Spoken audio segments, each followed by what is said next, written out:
네, 안녕하세요. 이성훈 변호사입니다. 오늘은 뉴저지 자동차 보험 팔러시를 보시면 가입 항목 중 하나로 포함되어 있는 Underinsured Motorist Coverage에 대해서 설명드리고자 합니다. 네, UIM이라고 표시되어 있는 이 커버리지는 어떤 경우에 보장되는지 그리고 왜 중요한지에 대해서 말씀드리도록 하겠습니다.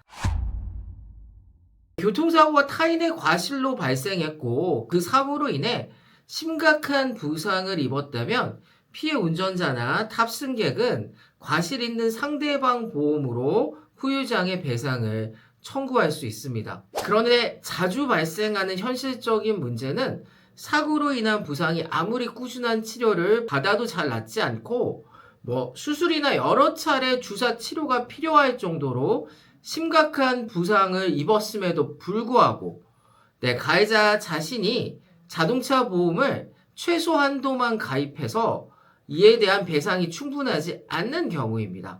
이런 경우 상대방 보험의 배상 한도를 초과하는 금액은 현실적으로 사고 책임을 개인에게 받을 가능성이 아주 낮습니다.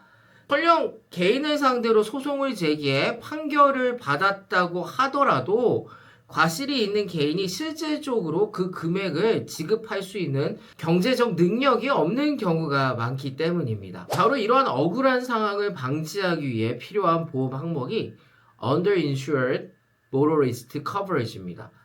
예를 들어 과실이 있는 상대방의 자동차 보험 한도가 뉴저지 최소 커버리지인 35,000달러이고요. 심각한 부상을 입은 피해자가 자신의 자동차 보험에 10만 달러의 Underinsured Motorist Coverage를 가지고 있다고 가정해 보도록 하겠습니다. 네, 이런 경우 피해자는 먼저 상대방 보험을 통해 35,000달러를 먼저 합의를 시도해 볼 수 있습니다. 그리고 자신의 Underinsured Motorist 보험을 통해 상대방으로부터 받은 금액을 제외한 나머지 한도, 즉 65,000불에 대하여 두 번째 배상을 청구할 수 있습니다. 하지만 피해자 본인도 보험료를 아끼기 위해 Underinsured Motorist Coverage를 스테이 미니멈인 35,000달러만 들었다고 한다면 상대방에게 이미 같은 금액의 사고에 대한 배상을 받았기 때문에 자신의 보험으로는 추가적인 두 번째 배상 청구를 할 수는 없습니다. 오늘은 Underinsured Motorist Coverage가 무엇인지에 대해 설명드렸습니다.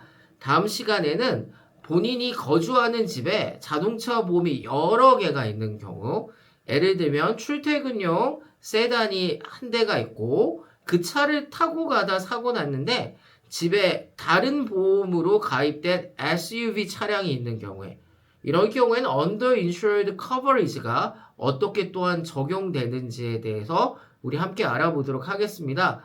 네, 오늘도 끝까지 시청해 주셔서 감사합니다.